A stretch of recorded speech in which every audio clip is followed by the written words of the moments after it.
I can find treasure in the dark.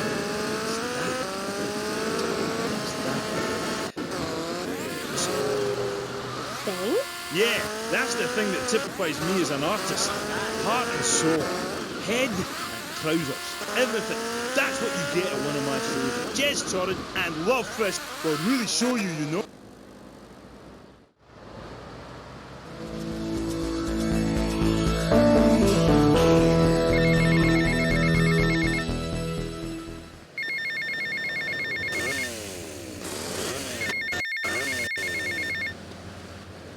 I take the horse family.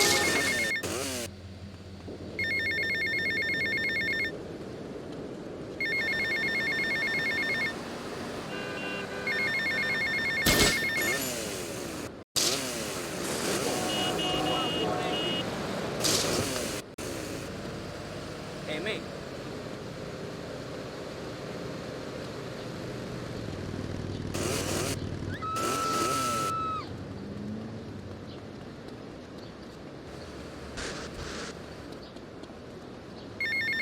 Every time with you, mate.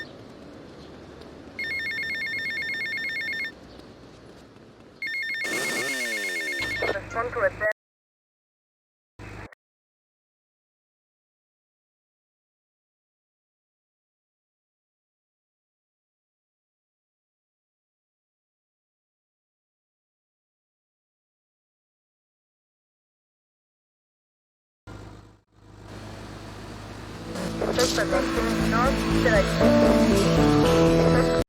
North, interagir. Suspect on foot.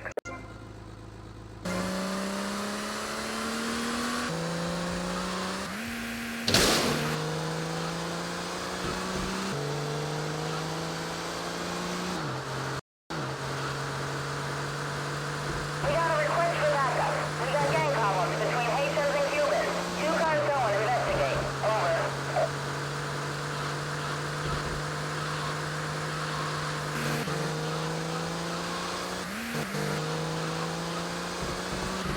Forget about him, Mario.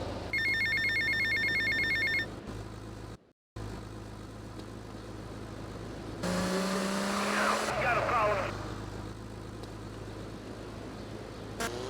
You know, the pain grips you and makes you think about everything. It's the longest night of all.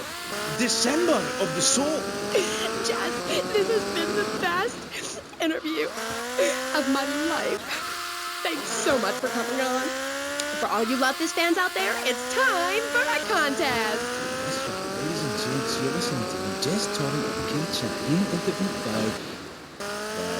It's Amy? Oh God, you forgot my name? Yeah, whatever. Citizens of Vice City. Now you've got the opportunity to win a part of my signature. Hey, I only give away parts of myself to people who have bought all our records, so you've got to answer this. On which album did Beast Fist appear? Was it A, Dogs on Heat, B, Fat Chicks All Day All Night, or C, Devil's Own Band? For the chance to win tons of Love Fist prizes, just answer the question. All you need to do is write the answer on a postcard and send it into the station. Jez, before you go, will you please play us a song? Piss off! Acoustic songs are for sissies. Babe, seriously, do not cramp my style. Look, I've got to save up the love for the big show. Babe, I love you. I really do. Friends for life, dancing to the fire and all that. Always good to me. Will you look after a man for us, will you? Oh, that's my lighter again. Love first! That was the Dreamy Jazz Torrent of Love Fist, who are appearing this week in Vice City as part of their world tour. Bring your lighters and a spare pair of panties. I know I will. We'll be right back on K-Chat after these messages. Thanks. What makes a real American? A cowboy hat, enjoying a fine T-bone steak, going to a baseball game, shooting a gun. Maybe it's the freedom to go into a poor country and tell them how to do things. Heh, those are all great qualities. One thing that makes a true patriot is the ability to choose an American car. When you buy an import, you take a hot meal off a hard-working American's table. There. This poor girl is going to starve to death just because you bought a cheaper, more efficient Maibatsu. Without gross symbols of excess, what will Americans have to look up to? Our great industries are threatened. Cars, pornography, armaments, and then... So the next time you buy a car, a piece of adult furniture, or a missile defense system, make sure you do the American thing. Oh, Max, we go everywhere together. Right, boy? At Pet Stuffers, we know there's nothing like a relationship between a man and his dog. Sometimes you just can't let go. Max, you didn't eat your food. That's the second week in a row. Max? When the unspeakable happens, just put your four-legged friend in the refrigerator or freezer. Then call Pet Stuffers. We'll be there within a week to pick him up, and in less than a month he'll be back as good as new. Through an ancient Egyptian miracle process called taxidermy, you and your best friend will always be together. Yeah, that's a good dog. Pet Stuffers, when you just can't let go. And coming soon, grandparents forever. The key to feeling great is looking great, and the way to look great is to have great hair. That's great. Take your hair to the limit. With Sissy Spritz, when you're clubbing or sticking your head out of a stretch limo sunroof, you want to know your hair is performing to the limit. With Sissy Spritz, it's hair for the future, not the past. When you have great hair, people know you're a winner. Sissy Spritz may cause blindness, dilated pupils, paranoia, heart palpitations, and nosebleeds. Your hair will be great. This is K-Chat. Welcome back to the show. I'm Amy Sheckenhausen, and next up, we're going to be interviewing someone with a lot to say for herself. A woman who pretended to be a man and then wrote a book about it. I haven't read it. I'm going to pretend I did. She's professor of anthro-sociology and women's studies at the University of Vice City. And her Michaela Michaela. Hi, welcome to K-Chat. Hello. Hi. So, Michaela, you're a teacher. If you mean professor, yes, I have a doctorate. Teachers are homely women who make minimum wage to keep the teenage boys off the streets during the day. I am very intelligent, and I'd rather talk about that. I'm trying to sell my book. Okay. Now, it says here you wanted to be a man so much, you dressed up like one. Well, that's a load of crap, my dear. More misogynistic propaganda. I hate men. Can't bear them. I think they're a complete waste of time and space, quite frankly, and a disaster for the planet. Me too. I just got dumped. Oh, well, it is unfortunate you measure your self-worth in relation to a man, my dear. Look at you. You could be an attractive girl if you did some physical labor, cut your hair short, grew out your body hair, and wore boots, for example. You mustn't get sucked into their heteropatriarchy. But I like dating. Having someone buy you dinner is great. Well, we'll come back to you and your problems, accepting who you really are. Let's talk about me a bit more. Okay. So, tell me about your book. You hate men a lot, and you dressed up like one, and now you've written a book about it, right? More or less. As I said, I'm very intelligent, so I don't expect you to understand me, dear, but I'll try to keep it simple. I've always been fascinated with the world of men. Revolted, of course, but fascinated. Now, as an academic, I can get paid to write a book about pretty much anything, as long as I give it a complicated title. Are you with me, gorgeous? Ooh, I think so. Good. Then hold my hand. It helps me think. No! Okay, sorry. Don't be so weird. God, everywhere I go, just like the university won't let me display my beautiful and sensual woodcuts in the student commons. It makes me so angry! Where was I? You were talking about yourself? Oh, of course. The ego is a dangerous thing, especially in my case. I'm a young man. Anyway, so what I did was dress up like a man and enter into the man world. I can tell you it was more horrifying than I imagined. What did you do? Well, the first chapter, I was a roofer. These sexists spend all day on a roof talking about us, Amy. I was expected to sit around and talk about what I had done to women. So as not to blow my cover. So what's the name of your book?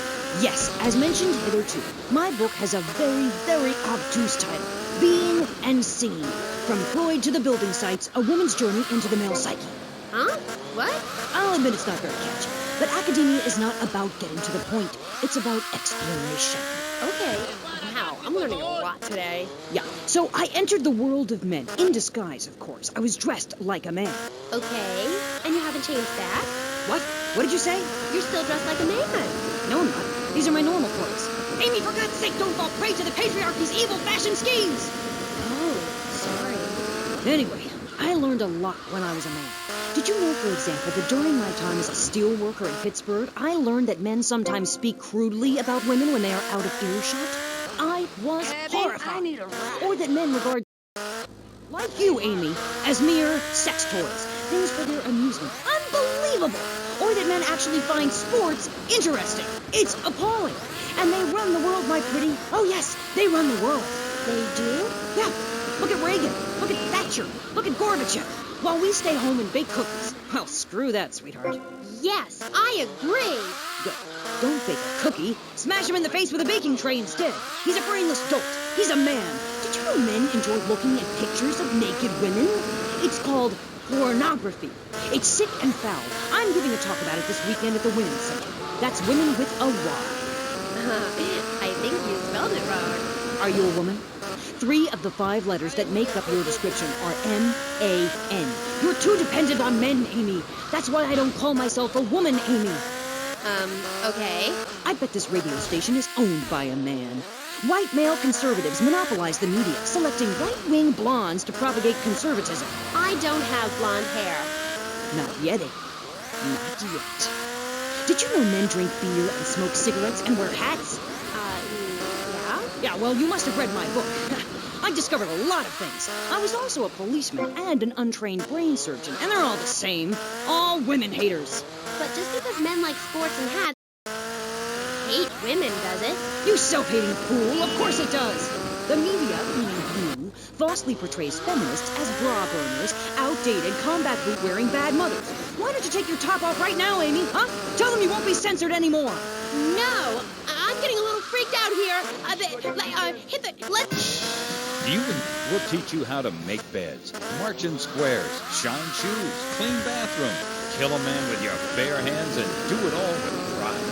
The military teaches you all the skills you'll need later in life.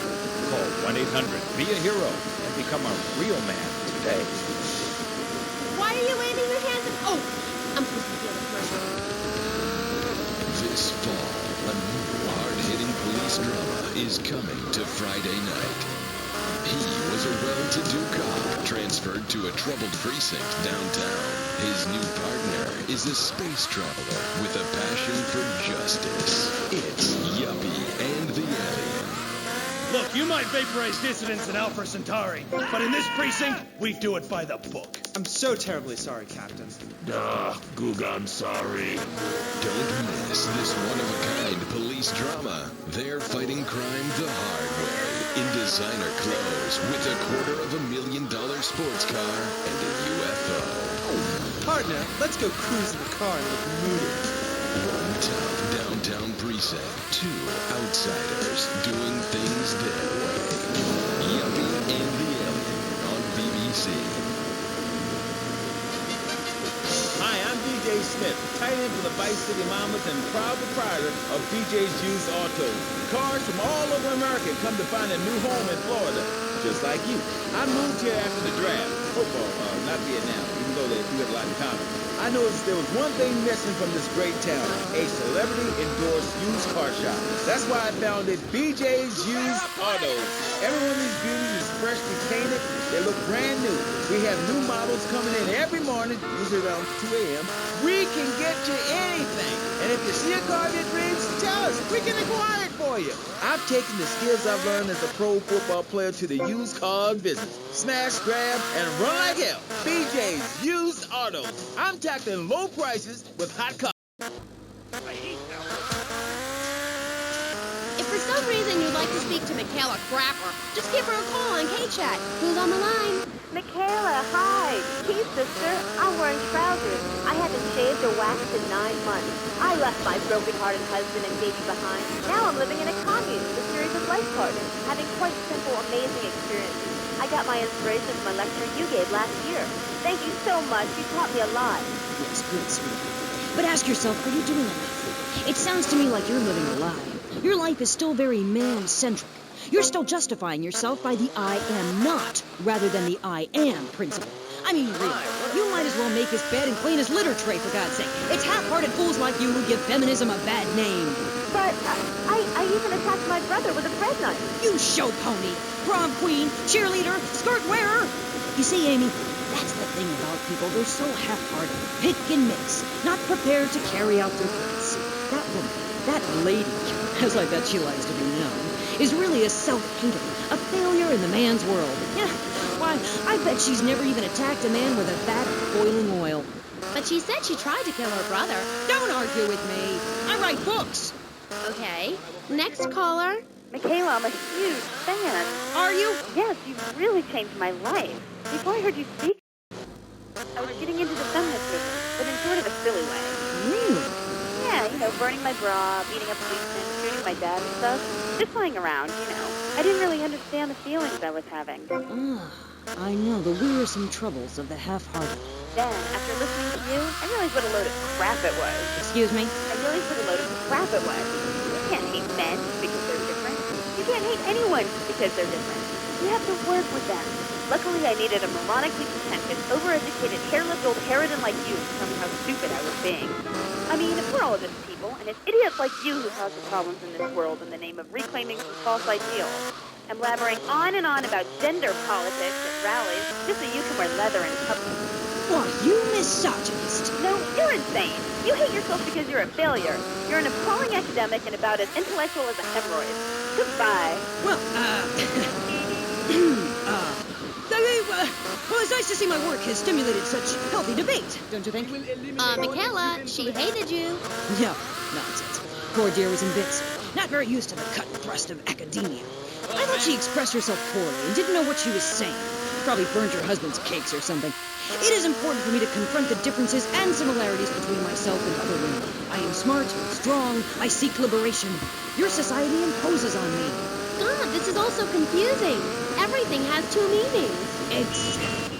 Apart from the word through, which has 5. You can choose to be a victim, Amy, but after you read my book, you'll realize men are irrelevant. Can a man have a baby? Do I need a man to have a baby? No, we don't need men. We need more parts of town we can call our own. More parades, more gatherings of understanding where women can beat each other with pillows and practice judo. That doesn't sound like fun at all. Oh, shut up. I've had enough of you, little tart. 2 of us. Right. Listeners, don't go away. When you come back, we'll have a new guest, and I promise they'll be more interesting than Michaela Crap Artist. Michaela, it's been a pleasure. I'm sure we've all found this very illuminating, and why our beliefs are right in the first place. We'll be back right after this.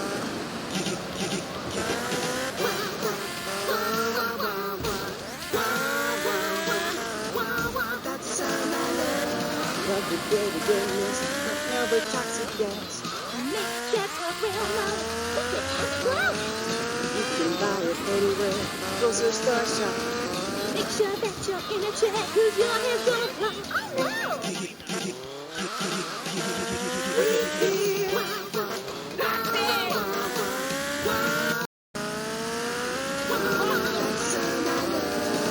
Giggle Cream! It makes dessert funny. He was a man of peace, living on a quiet farm in North Dakota. Till one day, all hell broke loose. Tim, we need you. I'm a man of peace. I'm done killing. I want to raise a family. That's just it, Tim. They've got your family. No! Jack Howitzer is Tim in Exploder. From the heart of America to the jungles of Cambodia, follow one man's quest for peace. Uchi Bad, is that you? Tim, I know you come. Just like old days, we kill everybody.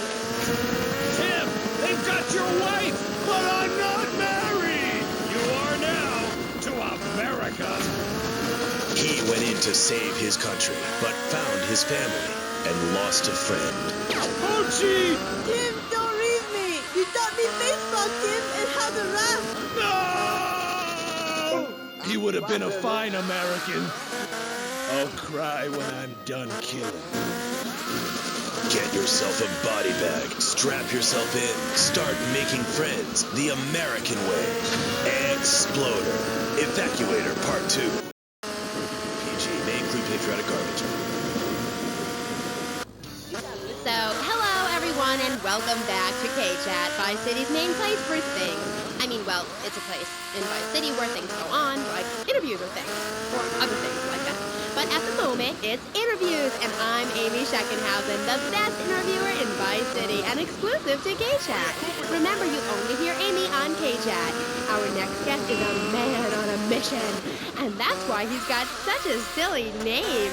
His mission is simple, zoos. His name is Mr. Zoo. G'day, Aim. Hi, Mr. Zoo. Hi, the name's Pat Flannery, but I love zoos, I really do. That's why they also call me Mr. Zoo. Oh. And which do you prefer? What, darling? Which name, Mr. Zoo or Pat Flinger Thingy? Oh, I don't mind, babe, whatever you fancy. Fine by me, as long as we talk about animals. I don't give a damn what you call me, as long as it ain't Sheila or something. You're silly, Mr. Zoo. Why would I call you Sheila? I don't know, love, you tell me. Oh, this is getting confusing. It says here your name is Mr. Zoo, and now you're saying your name is Pat Flanagan, and now you're saying it's Sheila? Doll, the name ain't Sheila. That's a Sheila's name. It's an Australian joke. I don't speak Australian. I guess not, sweetheart. Okay, well, moving on. You're Mr. Zoo. Then I am. Cool. And I hear you made yourself. Why is that? Because I love animals, Aim. Animals and publicity and stuff, but I love animals. I love them. Me too. That's the thing, babe. We all love animals, but we don't know too much about them. That's what I'm here to tell you about. That and myself, of course. Of course. So, right. What about animals? Well, it's interesting, right? But not a lot of folks realise that we're 90% the same as a fly or a cockroach or a pigeon. That's the new science out there called genetics, I think, which is going to be real popular real soon. But what it tells us is all animals are pretty much the same from a genetic level. Oh, cool. Damn right it's cool, babe. You know what that means, don't you? No, I haven't got a clue. It means we've all got to start caring for one another like family. Okay, so let me get this straight. Like, my brother is a cockroach and my dad is a pig. Is a fly. Is that right? Well, sort of genetically speaking, but you're bang on, love. And you know what that also means?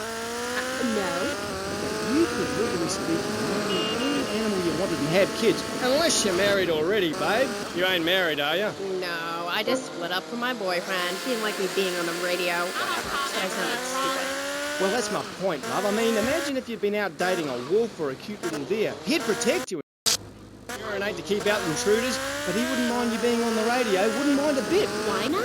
Wolves and deers have no concept of jealousy at someone else's success. That's the genetic variation between Homo erectus and spider monkeys. Jealousy and fur and stuff. Oh, indeed, sweet thighs, oh, indeed. Would you like Mr. Zoo to tell you something else? Yeah? Everything you learned in school was a lie, babe. A lie. Take virology, for instance. You were told sharks are dangerous, right? Yes. Cobblers, babe. They're frightened of you. They ain't gonna hurt you. Have you ever tried cuddling a shark, getting down and dirty with one, relaxing it a little? No. Well, I have, and I'll tell you, it's very rewarding, ain't babe? Very rewarding indeed. Really?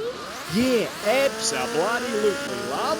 Once you calm it down with a little rubbing, it's like a swimming puppy, real affectionate and stuff. Okay, I'll try that. You should, love, you really should. Let me tell you something else. Go on. Well, this is something for the guys out there, really. You know, with a girl, right, you ain't got a clue. I mean, a female human, when she's on heat, right, ready to mate, looks identical to a female human when she ain't on heat, and would throw a drink over your face if you grab her behind and start trying anything intimate. You can't tell the difference. I know that only too well. To take a forker monkey from the jungles of the Philippines, when she's on heat, her behind sticks up and glows bright red and she makes a sound a bit like this.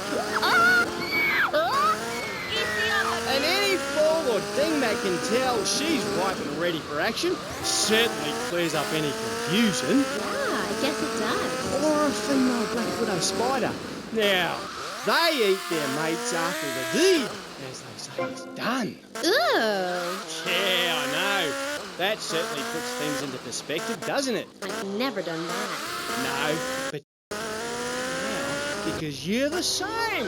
Well, more or less the same. I mean, that's the funny thing about our work, about genesthetics. Oh, God, the world is so complicated. There are also lots of tiny differences between animals. You know what a species is, don't you, Amy? Yes. It's an animal which has other animals which are quite a bit like it. A dog is a species, but a cat isn't, because there's lots of cats.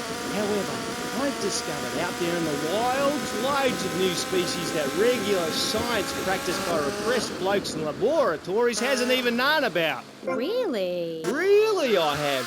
There's a horny Pat bear named after me. Pat, right? Exactly the same as a regular bear, only it's got a big horny growth getting right down its groin area. You gotta reach in, have a fiddle about, and then you find it. Completely different it is. I was amazed when I found it. I can imagine. I was amazed when I left the hairdresser's. No wonder, darling. Oh, the double-gutted pet tree monkey. Exactly like a normal tree monkey, only it's called after me.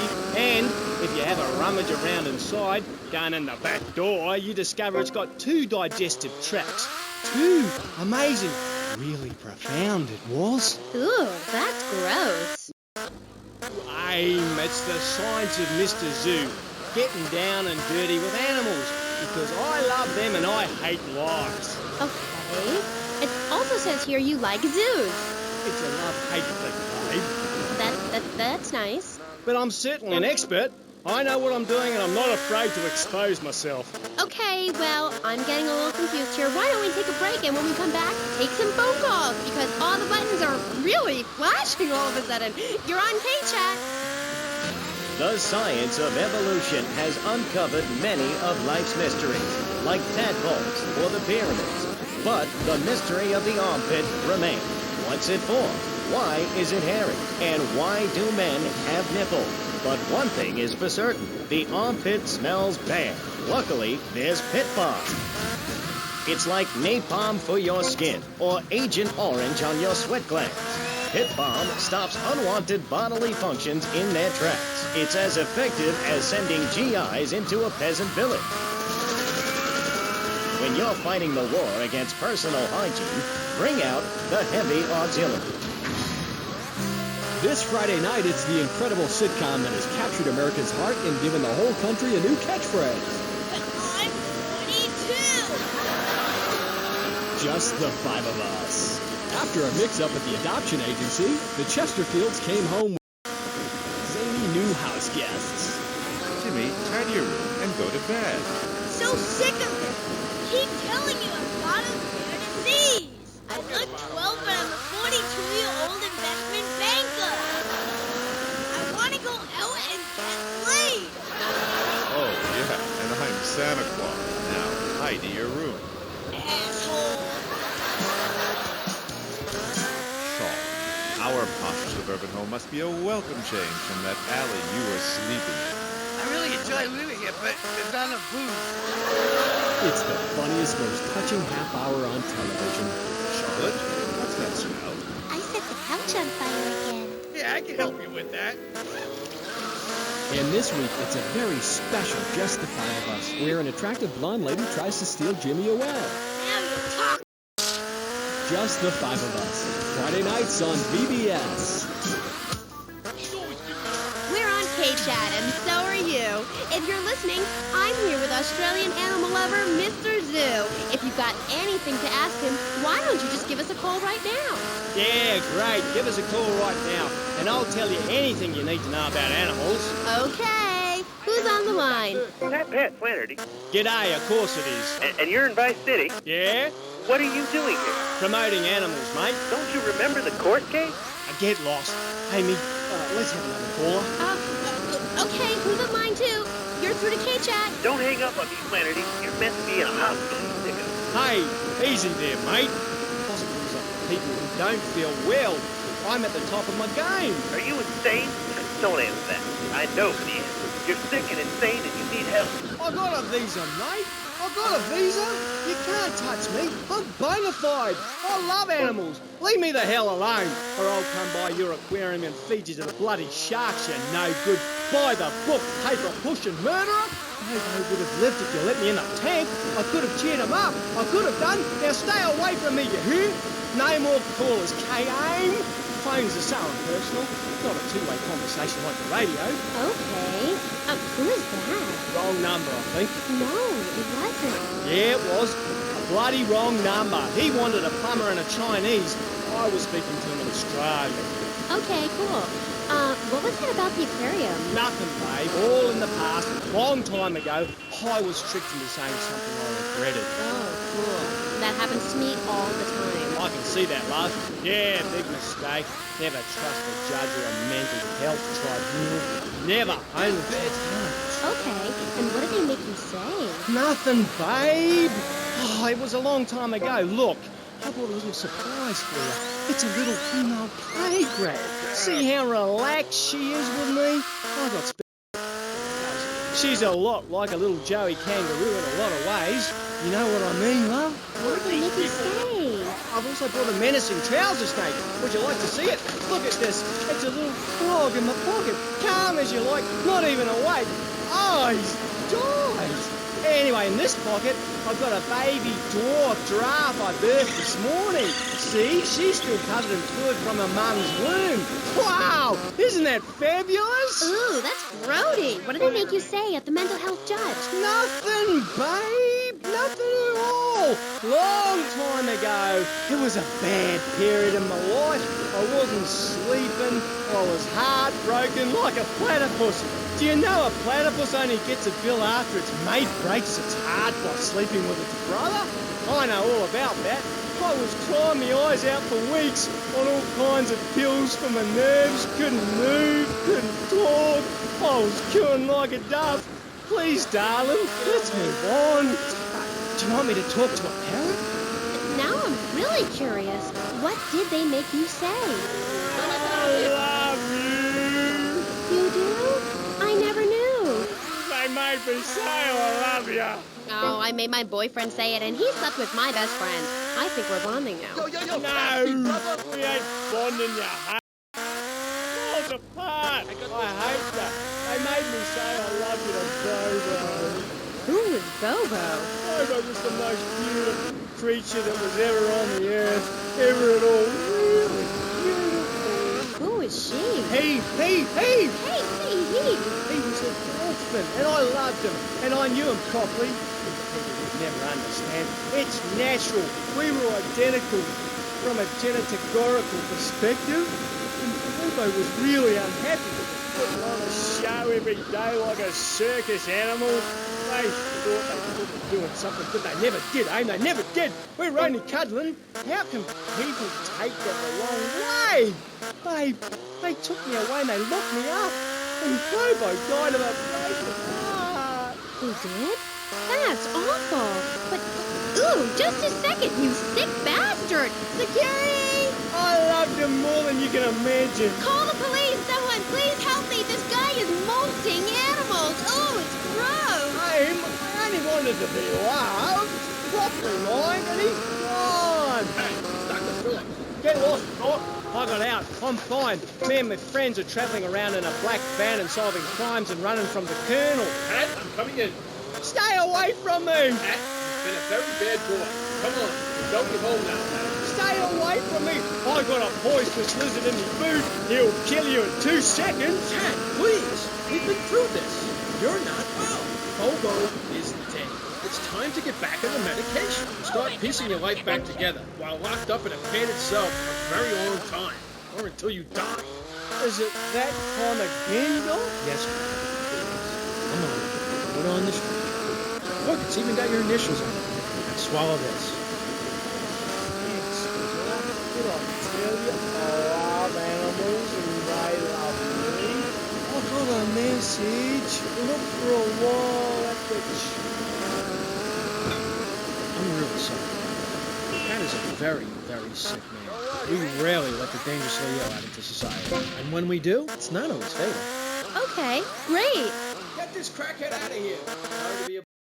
I never No bother. I never knew animals were so interesting. We'll be back after this. You're on K-Chat. Don't go away. Do yourself a favor. Pick up your telephone. Call now. 1-866-9-SAVE-ME. What better place to witness 40,000 years of nuclear winter than from the comfort of your very own space-ready nuclear bunker? When we raise 25 million, we will build a 50-story tall likeness of me. If we raise 300 million, the statue will rotate so I can look over this great city and cast an evil eye on degenerates. And when the imminent nuclear strike occurs, those who put faith into action with sufficiently generous contributions will join me inside the Pastor Richard Salvation statue as we blast into space. Contribute to the Pastor Richard Salvation Statue Fund. Pick up your telephone. Call now. 1-866-9-SAVE-ME.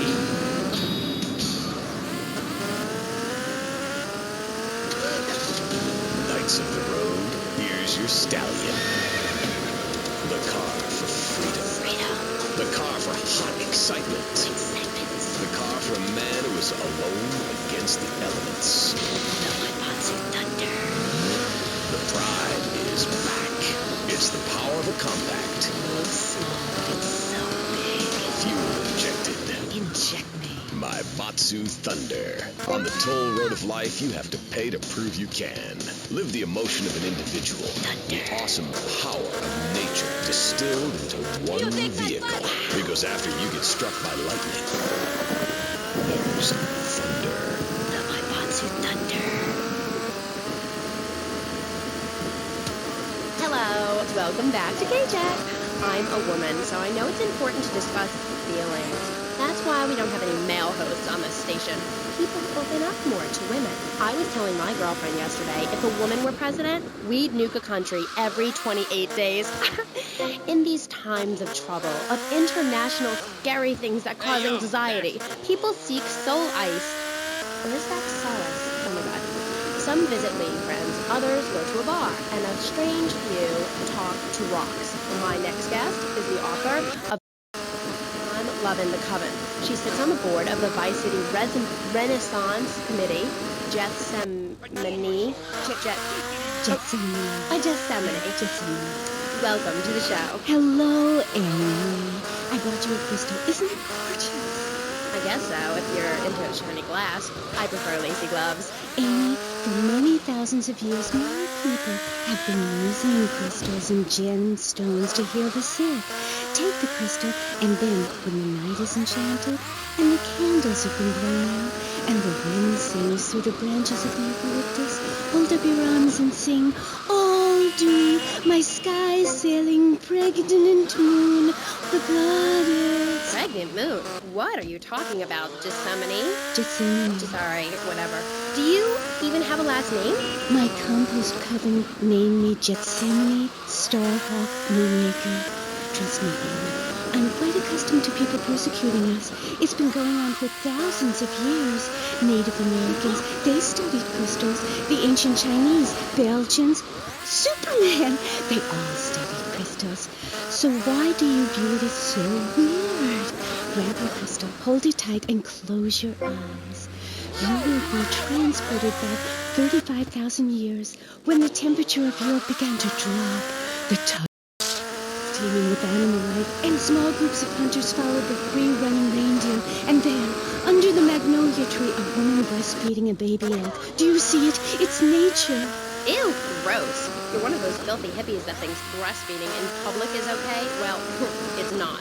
There are bottles of milk at the store. Don't act like a cow. You really remind me of someone, by the way. See, Amy, you're putting the blinders of society on.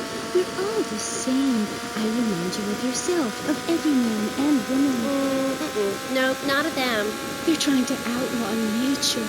If I'm in the park and a nice gentleman comes along, I should be able to breastfeed him. Pretty soon, everything natural will become illegal. It's really depressing. If I died right now, would I get buried by a female priestess in a cave, surrounded by my favorite tools and ornaments? No. There was a time when children were taught about their bodies, about the goddess lady of the mammoths, about the importance of the spiral dance clutching a bison horn under the crescent moon. At the Beating Wild Shop where I work, we have classes that teach the importance of eating wild plant shellfish and understanding ancient crop circles. Oh, I love lobster. Have you ever tried talking to one? Energy flows from everything, even a tractor. My mother, the moon, taught me how how to trace ley lines with your bare feet in the dirt. Listen, you're very weird, and you smell like patchouli and compost, and I think you might have a shot at a boyfriend if you shaved and got some gel in your hair and put some clothes that fit or something. I mean, please. Did Joan of Arc shave? I was given this fascinating pamphlet called Caucasian Female Body Hair in American Culture. Amy, I love you. But honey, you're falling prey to a sustained marketing assault that began in 1502 to convince women that underarm and leg hair was wrong. There's nothing more natural than this enormous bush I've got growing under each arm. Having hair is natural. What's the deal with Anglo-Saxons? I mean, go to England. The women there don't shave their underarms. It's really quite attractive. You just need to focus your eyes to look for healthy signs and not the signs of socialized barbarism, like shaving or wearing deodorant or birthing in a hospital, rather than the open air like a wolf cub. Remember Brother Romulus and noble Remus? Wolf-raised. I find this really interesting. Not really, but I say this because I'm told to. I'll be back on K-Chat after these messages from our sponsors. Howdy, partner. It's 4:30 in the morning here at Farewell Ranch, and it's time to get up and work the old cow. Get up, y'all! At Farewell Ranch, old people don't sit around stagnating, watching game shows and talking about the good old days, sinking into the grave in a urine-soaked mess. At Farewell Ranch, they sweat and toil until the breaking point to keep that miserable contemplation of mortality at bay. Hell, at steering time, we'll work Grandpa so hard he'll wish he was dead. At the end of the day, he'll sit down in the bluegrass, eat a bowl of commemorative beans, and enjoy sing-alongs at one of our nightly funerals. It's the cowboy's code. Work hard, don't shower, and die in your boots. Right, Norm? We're prostate. Farewell Ranch, the only way to ride into the sunset. It's the knife that saved America. If you liked the film Exploder, you'll love this enormous commemorative survival knife. In the handle, you'll find all of the things you'll need in any wilderness, disaster situation, or the jungle of your backyard. It comes complete with fishing line, needle and thread for sewing gashes back together, and an incredibly useful and durable toothpick. Can't go without me. I got puppies looking too. It's okay, Ho-Chi. Try this. For those unplanned extended stays in the jungle, there's a saw for building your own hut, toilet paper, and a fold-out woman for company, as well as a serrated blade that can kill a man before he can scream. That'll show. The Exploder Survival Knife. It's the knife that saved America. Now, it can save you. This knife killed 25,000 people in Cambodia. Now, you can too. Whatever. I'd die if I didn't have scissors sticks and blocks. Germs are like so gross. Oh, hi, I'm Amy, and you're on K-Chat. Just a minute. I can't get over how familiar you are. Oh, right, Amy. I really hope you read my book. The mysteries of the absolute can never be explained. Mother Nature knows more than all of us. That's what keeps people coming back for more. People are turning into zombies. A roof separates you from the sunshine in the morning. A bed separates you from the loving earth at night. That's what's so great about learning these things. When you're no longer oppressed by the cultural pressures of making money or showering or wiping yourself after using a toilet, you can focus on the important things. Do you travel anymore? Well, I've been up north to the theme park, and last week I went to the beach. No, really travel. My coven has been meeting every Thursday, Saturday to prepare for a grand coracle journey along the same route we took when our people came from Russia and Alaska along the Bering Strait. What? A coracle? Oh, is that like a Maibatsu? I prefer American cars. No. Coracle. Cora means Arabian gazelle, which we all know was the daughter of Zeus, and Kal means gather grass and sew it together. A coracle is a single-person rowing boat made of reeds and twigs from ancient Britain. There are so many wonderful things you can learn from the ancient Britons, Amy, like metallurgy and how to cauterize the wound when a bear has eaten your arm. Everyone used to have a coracle, Amy, even people who were scared of water. We're all about working to preserve the diversity of natural life. We use everything. Question. Who's this we? My coven. Like witches? No, yes, but not witches like you think. We're just a group of people who believe in communal sharing and chanting a lot and can't find husbands. reading magazines, cloaks, wands, horned gods, rubbing your skin raw with rocks, dying of old age at 27, crying in terror when it starts to thunder. And these are all the things our ancestors did. Since I found my new mind and body, things have really changed for me. Our modern society only celebrates a select few. Every woman and every man is a star in the sky, Amy. Not just the ones that sing on TV or those people in the movies. I think I know what you need to separate your reflection from your true self. A Zen garden. Oh, my brother had one of those, and the federales came. Oh, no. Zen, silly girl. It's a little sandbox you draw pictures in. It teaches you things like that death isn't an end. It's just a stage and also a beginning of a new journey. Do you have a leader in this weirdo cult of yours? Not a cult, a coven.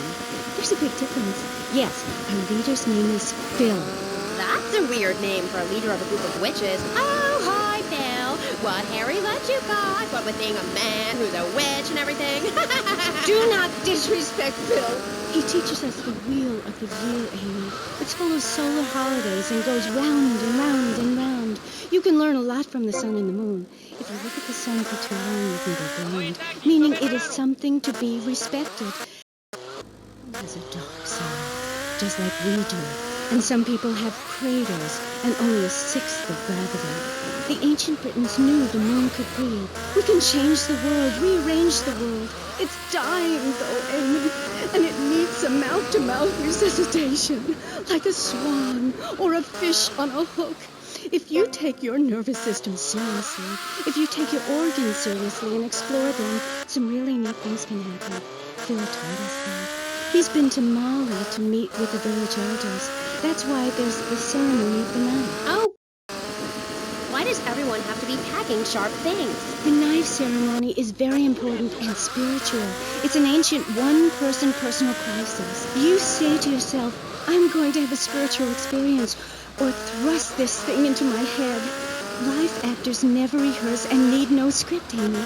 That was said by somebody really spaced out. And I'm going to say it again, like the wind which keeps blowing, or the sun which shines with light. Will you please leave? You smell and you talk really weird, and you're just really gross. Not until I tell people out there, become an internationalist. Learn oral traditions. Learn to respect life. Make war on machines. Marry your mother. Technology will enslave us. Buy my book. It's printed on bark. Okay. Let's take a quick call. I'm K-Chat. What's your name? Hey, it's Manuel from Fern Island. I love the show. Yeah, I want to talk about technology enslaving us. You know that play, In the Future There Will Be Robots? Well, that's a true story. In the future there will be robots. And I'm going to hack them all. I'll make them say funny things. You know, I can move satellites around with my computer. Computers are evil. The Luddites of ancient Britain know this. That's why they destroyed the computers that created things faster and more efficient and took their jobs. Oh, shut up. Computers aren't evil. Let's program the computers that are evil. That's a pretty big difference. I'm talking to you through a computer right now. In fact, I am a computer. Well, anything that can think faster than me is evil. Anything which doesn't dance or sing or cry or wear a smile. You create your own reality. We are like the dust in the wind. We are golden. We've got to get ourselves back to the garden. Okay. I know who you remind me of. My Aunt Susan. Oh, she was single too. I'm not single, Amy. I share my life with a number of valuable partners, and we commune with each other in a non-judgmental, expressive way. Old maid, my mom calls her. Anyway, let's go to the phones. You're on K-Chat. Yes, thank you. Yeah, that was great. Really interesting. I'm British, you see. Like our ancient wood-wearing queen, Medusa. Medusa. No, I think actually it was Bodicea, but no, not really. See, I'm here on business. A wanderer. Yes, I was wondering. You're a good witch, correct? Yes, a white witch. But you have a broom? Yes, it's ceremonial. Supposing I'd be a bad boy, like if I hadn't learned my spells or something, would I get smacked with it? Violence is wrong. But you must hit Freddy with your broom. Freddy's been very naughty and not learned his spells. Hit me, Harry Legs, hit me! I deserve it! Prank caller! Sorry, listeners. Somebody call the IRS. Who let that guy in the country? Yes, poor man, so lost in ill at ease with his father, son, and mother nature. I hope he finds what he needs. And I need to take a commercial break. Yes, good luck. Gethsemane. Yeah, I hope you find what you're looking for, and I sincerely hope you take a bath. We'll be back after. On K-Chat, don't go away. Hi, I'm BJ Smith. In my long and illustrious 3-year career at the top of pro football, I worked some serious ass and got paid for it. They didn't call me death and tight pants for nothing. When you have such a rewarding career, naming others as I have, you know how to stay fit. Through running, wrestling, stepping 20s and panties of boxing strippers, firearm training, nation pursuit, and beating the hell out of your fellow man. That's what keeps me healthy. And now, using training methods I perfected, it's going to work for you. The PJ's Fit for Football. Watch those pounds fall off. I'm down to 300 pounds using exactly the method I demonstrated on tape. I mean, who are you going to trust to get you fit? A man who can rip your arm off and beat you with the wet end? Or some aerobics instructor who wouldn't get drafted by the local hopscotch team? Hell no. BJ's Fit for Football, out now on beta and VHS. Remember, to win in a game of football or life, you have to annihilate everything in your path in a blind race. Ever since Linda started working, our kids are home alone. We tried hiring a nanny, but she wanted health insurance. Yeah, right. That's when we got domesticated. He's waiting kids. He helps us, too. He's a great conversation piece at our special party. It's like having a personalized alarm clock. See, good morning. Domesticon leaves to the good high. He only says 10 phrases. Then you've always been well. Order Domesticon today. So, welcome back and all that stuff.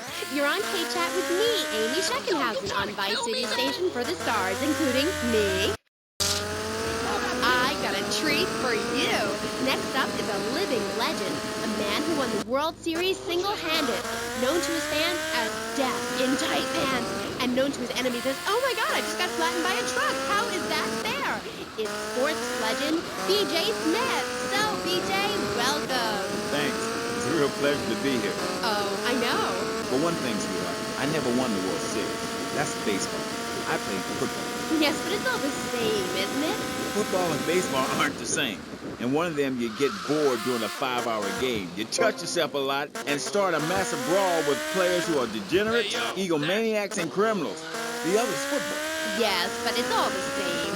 No, Amy, it isn't. Anyone can hit a home run. In baseball, you stand around the field, dividing your salary by 162, waiting for some action. Talk to a guy who just played an hour of football. He's been in the trenches getting Agent Orange sports drink poured all over his head to keep him taking an innocent life. One is a game for men, the other is a game for pansies who like wearing button-down shirts. They call baseball a national pastime. If that means making $1 million by standing around all day, count me out. I'll work for my money. Yeah, BJ, just like me, I can tell you. Yo, baby, it's cool. I just want you to know what I did. I do. Jeez, get over yourself. You must have a testosterone imbalance like all those jocks who shower with other men. You can't tell me you don't look at other people's business. Baby, I played professional sports for 14 years in high school, and I'm making a comeback. I'm a very competitive person, I grant you, but I ain't got no testosterone imbalance. That little mustache you busting out looks like you should be talking about some hormone problems, girl. Excuse me? What did you say? Oh, no. Damn, baby. You're so ugly you make blind kids cry. BJ, you better stop being a bully just because I'm not into the jock scene. I like sensitive guys, you know, like actors or rock stars or that kind of thing. Not some great, big, hulking giant that has to tell everyone how important he is. Well, I didn't realize we were trying to impress each other here at Sweet Thing. I was thinking we was here to discuss my new exercise video or talk about my possible comeback in professional football. Not sitting here flirting with each other. I'm a married man. I'm on my 7th wife. So you got a big family, all those wives. That's fantastic. Not really. You see, I really like family, especially some show up you didn't know existed. I tell you, Father's Day, I'm scared to go to my man. My big heart has caused me a lot of heartache, but when you're in the public eye, you can't always tell what people are about. BJ has met some real manipulative people. 7 wives! That's fantastic. No, I had one wife. I had 6 before that. So you downsized, right? Yeah, something like that. If you want to win in life, you have to change players. You can't play on the same team all the time.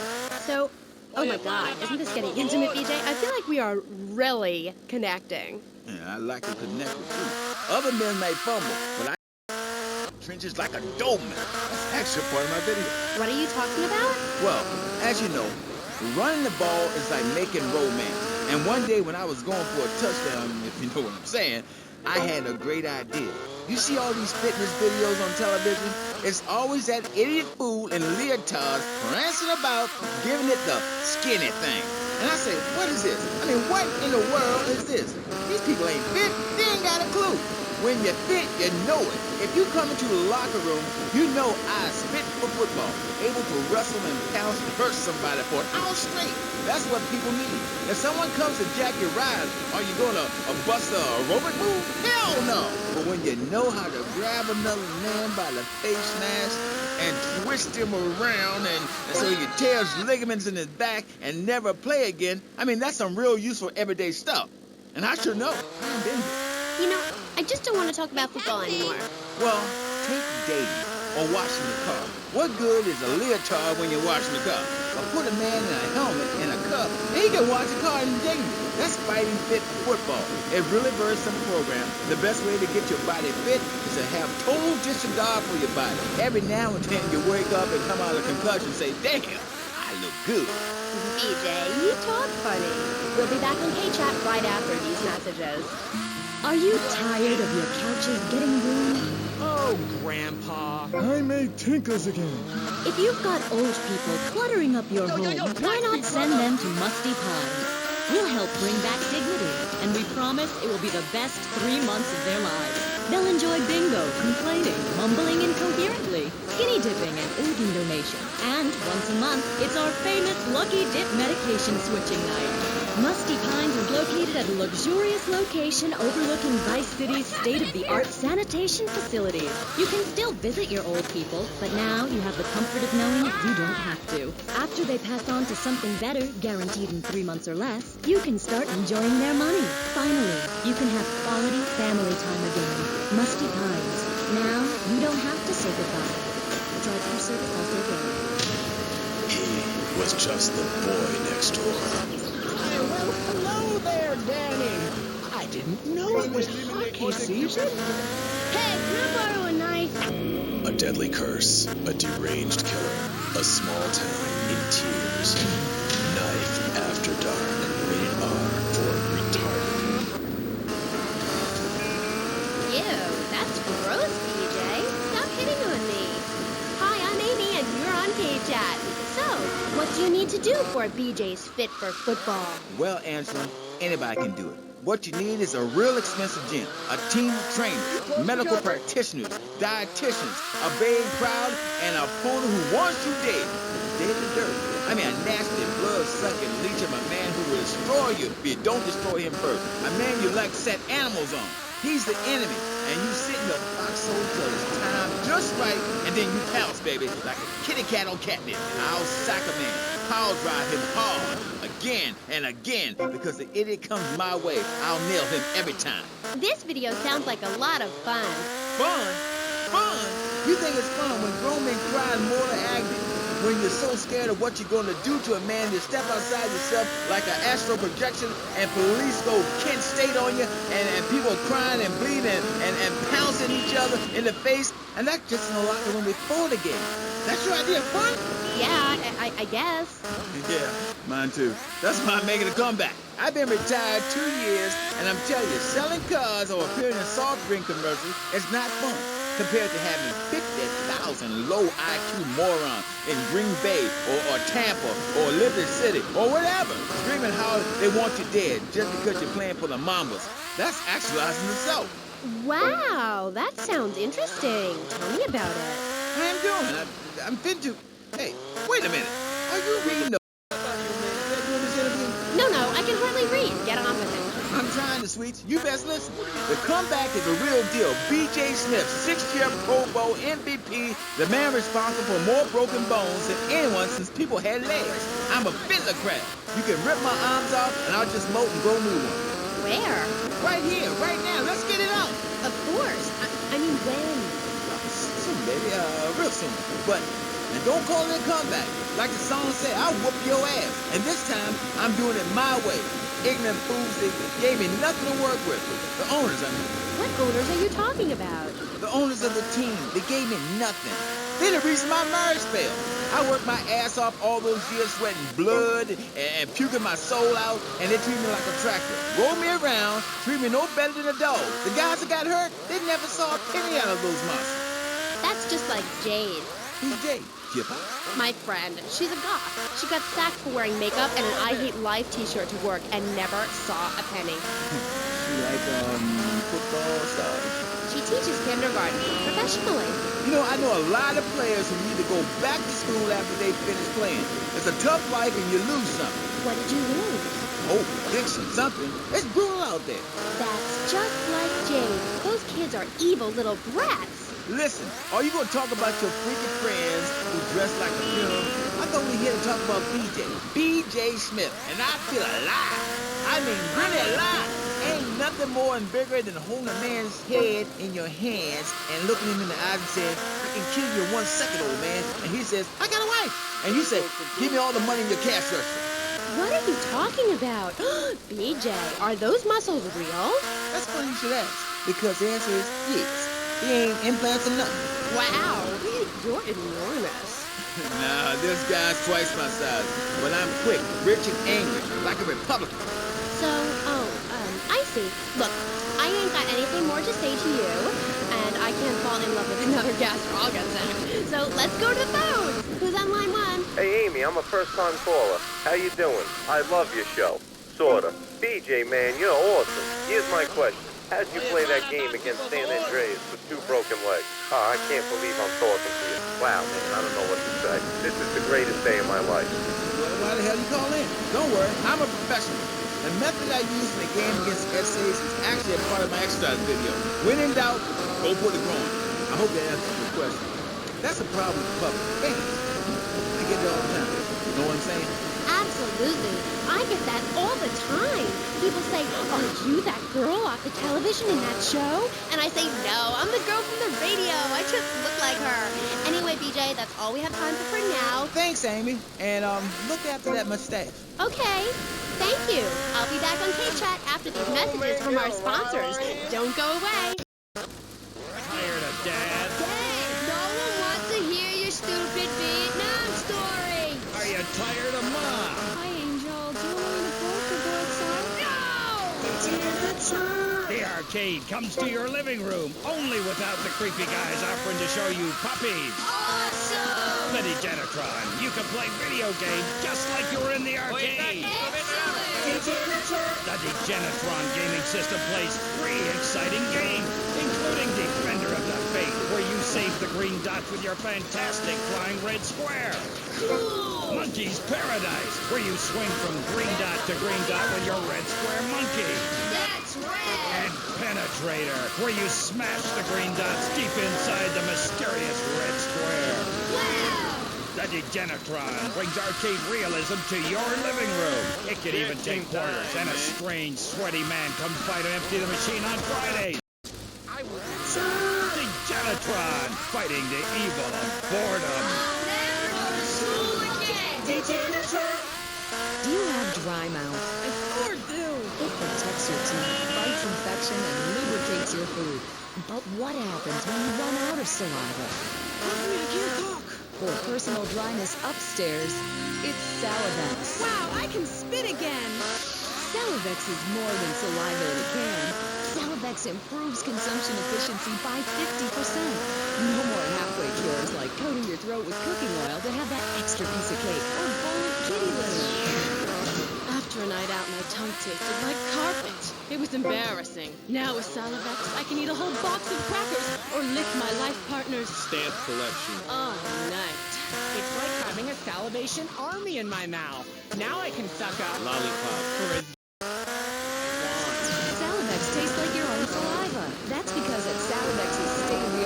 production facilities, we use salivation philanthropists who make Salivex all day. Salivex, when it comes to personal dryness upstairs, we're deadly serious. Welcome back to K-Chat. My next guest is the star of the hit show, Just the Five of Us, where he appears as the rich father of a family of misfits. But more recently, he's working on the controversial theater piece, In the Future, There Will Be Robots. Claude Magdalene. Welcome to the show. Thanks, Amy. However, you have mispronounced my name. It's Madge, which rhymes with badge, as in duh, and no as in more than you. Maginot. Anyway, thank you for having me on the show. It's always a pleasure to discuss my art. Yes, you're so funny. Now, Claude, you're an interesting man, if you don't mind me saying so myself. Because on the one hand, you're on the funniest show in the whole wide world, Just the Five of Us, and on the other, you do those weird theater dance shows which aren't funny. Yes, thank you, technical school dropout. I'm sure sitting here talking all day is terribly difficult. Juilliard is not. In the Future There Will Be Robots is not a funny piece. It deals with the most important issues in the world today. Love, pain, suffering, skin-tight pants, and well-stretched groin muscles. But see, music has no name, Amy. It's about depth, texture, and sense of community that emerges from the struggle going on within all of us, between man and machine, between the angel and the beast. It's as if Petrushka and Leonard Bernstein were in a ferocious dance competition with switchblades. That is passion. So it's a bit like Just the Five of Us. What a show! I love Jimmy. He's so cute, even though he looks so young. I'd rather not talk about my complications working with him. I'm a performer. I express myself any way I can, while I'd never attempt to describe Just the Five of Us as anything other than worshipless pap. I need to support my serious art. It's like stealing a boombox to do live interpretive dance. If I bring joy to people's hearts doing an interpretation of a tree in the park, who is harmed? There is a value I derive from art, as a man, as a creator, and that is this. Never overestimate the dreadfulness of the mass market, the degrading excess of the culture, or the horrors that we all have within it. Great, yeah. Me too. But as Mr. Chesterfield, you're so funny. What is it you say? Not in my house. That gets me every time, especially after the drunken tramp you adopted has wet himself. Oh, say it for me, please. As they say in France, Matrice. Not in my house. Please, I came on your fine show to discuss art, not people that whore themselves out on the altar of commercial success, dancing like a puppet alongside a genetic freak. Although I do that too. Okay, Moody. So what do you want to talk about? Oh, I don't know. My performance at the Hollywood Bowl, perhaps. There are some that attend the concert inside. I am the concert outside myself. In the parking lot where we build bonfires and dance. It comes back to the seriousness of my purpose. At a young age, I held puppet shows on the corner that had people weeping and lying down in the streets. It's about movement, about encouraging ordinary, working-class people that there is something enervating about a modern dance performance. That seeing in the future there will be robots will change your life, no matter what your life's like now. Kind of like getting a new haircut. Yes, exactly. No, nothing like a new haircut, you half-wit. This is movement. Watch my hand. Yes, movement. There's a manatee on stage. See? He cannot hear from the wall of Wagner around him. We have lasers that shoot him down, cut him free his soul from the bondage of the past. And then on stage, we have snow that falls. Love in all its forms. The robot makes a snow angel, and we begin to cry. Close curtain. Okay. Well, I love Just the Five of Us. Please, enough! 5 succeeds while robots starve. Attendance has been poor. If I were opening this with the Orquestra Filarmonica de Jalapa in Mexico, there would be riots in the streets with small children giving me flowers and weeping. Here in Vice City, they wouldn't know art unless it came as a tube of beef jerky. They told me, Claude, It can't be done. Vice City is for sun worshippers and Philistines, and I told them no. I told them if I'm directing a work of commercial dross down there, I must save my soul with some serious art. Honest Amy, they were right. I feel ahead of my time. The best artists are ignored. I mean, surely any right-minded person would rather spend an evening watching me express the meaning of space as I move delicately across the stage in the dance of desire and denigration than flopping around in a disco or a nightclub or sucking the electric teat of television. I know I would. God! I mean, what is wrong with you people? God, my hair. What? My hair is all wrong. It clashes with my dress. Zeus! Cicero! Shakespeare! Flaubert! Someone! Please save me from this hellhole. My dear, you are so ignorant. I'm trying to save you. To save everyone. You don't see the art around you. Are you in search of Auld Lang Synes, singing Madama Butterfly on a windowsill, or relegating yourself to a cricket in Huckleberry Finn? I'm a movement that conquers love while you complain about your dress. Know you not how important my mission be? Right. Cool. Okay, Mr. Chesterfield. I mean, Mr. Maginot. You gotta hang in there. You're on K-Chat, and I'll be right back.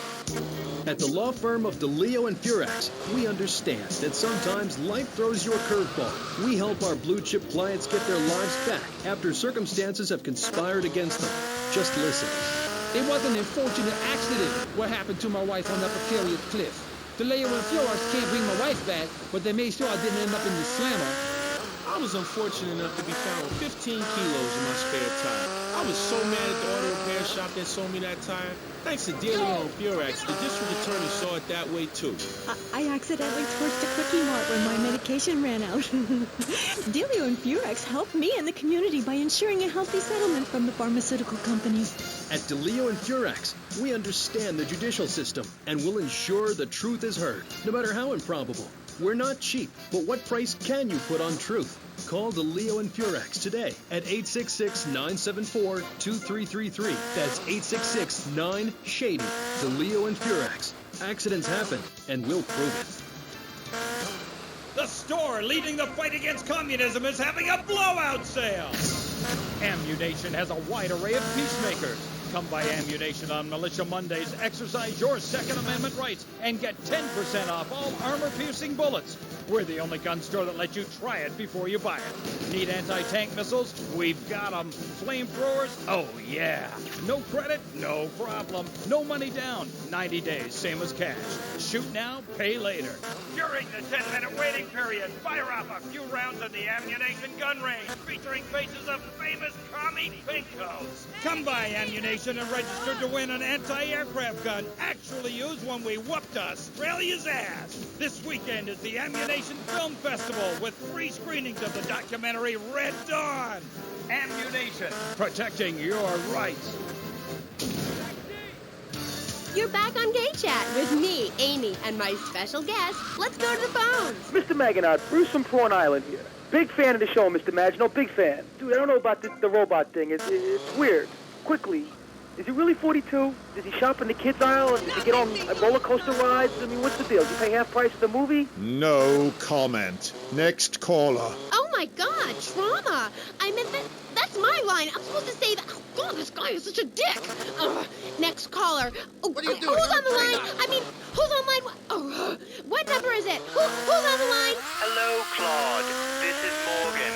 I'm just vacationing down here, having finished my doctoral thesis into images of young boys in post-Lapsarian Greece and the erotic understatement of the fugue in contemporary Baroque. Fascinating stuff. Do you have a question?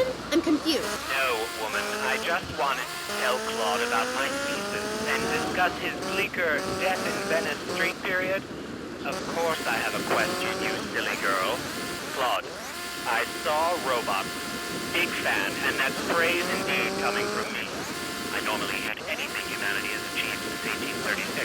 But one thing fascinated me, Claude, about the show. The pants. They were so tight, so fitted. How do you get such a marvelous, close sequin figure hugging fit and still. Oh, and were the sequins a reference to lasers? Yes, my, I agree. Thanks for calling. That is an important question. You see, I'm an important person, and I especially think so. It is really important for people to see my form move through space in very tight pants, or the effect is ruined. Interpretive dance cannot be expressed in baggy clothing. It's like a violin parade. Otherwise, why have a love story with a manatee and the lasers? It's very important. You're kind of creepy. You're nothing like you are on the show. You're so funny there, joking with the family and putting out the fire started by the homeless guy and starting group hugs. But in real life, you're just plain creepy. You won't even tell us how old Jimmy is. All you talk about is Archie stuff like that nobody understands because it's complicated and how tight your pants are. That's not true.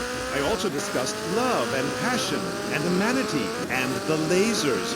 You, my dear, could use all three. You, my dear, are a Philistine. I'm sorry, but this is one of the most degrading, debasing, horrific, unedifying, opportunistic things I have ever done in my life since that whole Rake's Progress lawnmower commercial. I feel dirty, like I just sat in something. You did. Our last guest was taken violently ill. Yes, well, such is the plight of radio. Rather than grumble like Leporello or a taxi driver about my duties cleaning the back seat, I shall bid you adieu. Okay, thanks, Claude. Next, we have a very important guest who doesn't dance like a weird jerk. We'll be back right after this. You're on K-Chat. Knights of the road, here's your stallion. The car for freedom. The car for hot excitement. The car for a man who's alone against the elements. The Waimatsu Thunder. The pride is back. It's the power of a compact. Small, so big. The fuel injected. Inject me. My Matsu Thunder. On the toll road of life, you have to pay to prove you can. Live the emotion of an individual. The awesome power of nature distilled into one vehicle. Because after you get struck by lightning, there's thunder. The Waimatsu Thunder.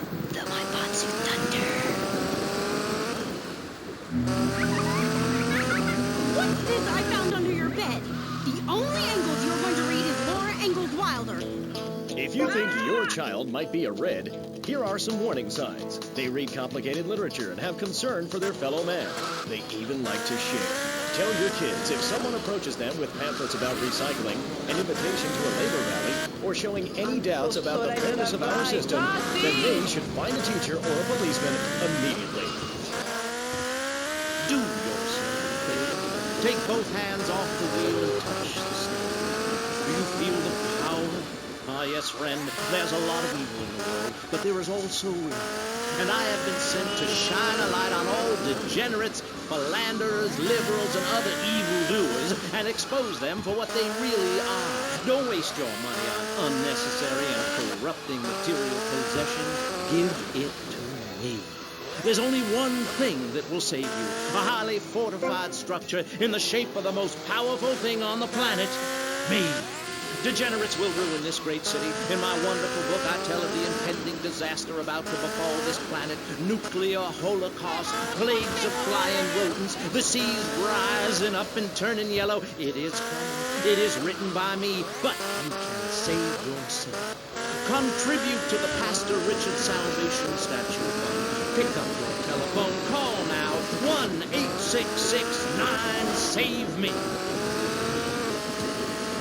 Hi, and welcome back. If you're just joining us, you're listening to K-Chat, Vice City's only commercial talk station, the place where the stars shine in conversation with you and me. I'm Amy Scheckenhausen. My next guest is a rising star in the world of Norse mythology. He's appeared in several best-selling infomercials and travels the globe speaking at corporate training camps.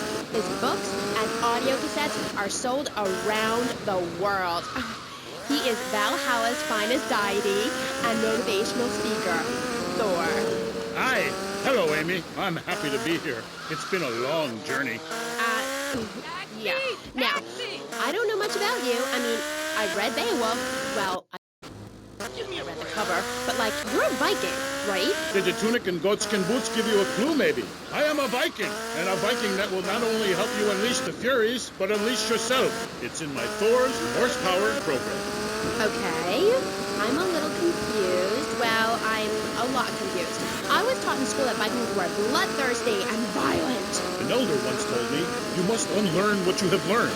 Of course, then he died of the green plague. There are some Vikings that are a bloodthirsty lot, yes, but no more than anyone else, really. We're a nomadic people, Amy. We have cold fire in our souls. We have that fire too, Amy. You've just lost it since you've gotten television. Now, that being said, I'll answer your question.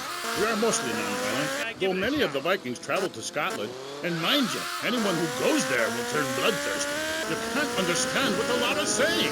It's all a four, Recklin, a boot, Guinea. It's enough to make you want to burn a village to the ground. That's why, in my cassette series, I talk about the importance of communication. You see, Amy, men and women live in different worlds. We use different words. A group of men talk about what they've killed, how to start a fire, who has the best long boat. Women want to talk about keeping the commute along or tidy and their feelings. When I'm raiding a village, I don't need to be talking about feelings. It's time for action. Great. So is that all there is to being a Viking? Pillaging? No, lass, no. Pillaging and battle are important, but we admire poetry as well. As long as it's poems about whacking someone in with a double-handed battle axe. What's holding you back, Amy? In Chapter 3 of my book, I talk about listening to the bloodthirsty water spirit. It's really quite important if you want to enter Valhalla. I think I went there last night. Oh, no, that was Malibu. But it's the same sort of thing. Valhalla was that goth club, wasn't it? So, 1983. But right, what does being a Viking have to do with anything? This is the 20th century. We have electricity, penicillin, jet planes, implants. Well, I don't, but I want some, but I heard the operation is really gross. You live like it's 982 AD or something.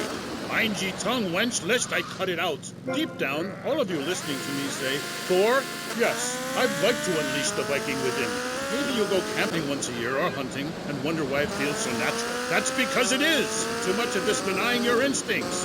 Men shaving. You know, deep down in the pit of your soul, you wish you could crouch in the grass with flies biting your face, afraid to move for fear of alerting the beasts, covering yourself with yak urine to thwart your spell. Then, a beast draws close. You bounce, bringing your battle axe on its skull. Man and animal at that moment, one and the same in a terrible beauty. Then you drag the carcass back to camp and celebrate by eating its heart. Some people, they only do this once in a lifetime. I do this every day, and so can you. All it takes is some positive thinking. Just attend my Unleash the Norse Within weekend. When you are finished, you will say, I am a god. Nobody can stop me. I crush my enemies and dance on their funeral pyres. This is very helpful for living in suburbia, Amy, and I should know. I really don't understand how. Oh, it's very helpful. Maybe a neighbor is tossing his leaf clippings on your lawn, or looking at your woman, or harboring desires regarding your longboat. You enslave his children, set his house on fire, he shall not bother you again. It must be nice to have you as a neighbor, not. I live in no place longer than needed to fulfill my goals. Taking slaves, valuables, and food. Goal setting is very important, Amy, not just in football. You're very weird. Out a bit, but whatever. No weirder than anything else. So, what do you think of Vice City? Ah, I like it very much. Your women here are prepared for battle. They are large, not like those scrawny things to the north. A woman who eats well provides for her man. You cannot set sail for robbing and pillaging on an empty stomach. It's like the story of the parson's wife and the troll. I don't think I've ever heard of that one. Great Carl Erson, ye mainlanders have no historical perspective. Read the runes. It's all right there. Talk to a grandparent. But no, he cast people out like rubbish. Wisdom is not to be treated so lightly. When my father grew old, I sat with him day and night, absorbing his wisdom, learning about the demons and where the wickedness resides in men's hearts. And as his time drew near, I built a large fire, burnt him and his wife while communing with Odin's spirit. Careful, Musty Pines is a sponsor of the show. Oh, Grody, what are you doing? I'm just adjusting myself, she-devil. Wearing these animal hides does get a bit itchy. Okay. You never answered my question. What do you think of Vice City? Your land and people have a lot in common with mine. You see, we too fled our homes due to lack of food, overpopulation, and the bitter cold. And, mind ye, starting out to raid passing ships is fine, but we needed a new land to have our way with.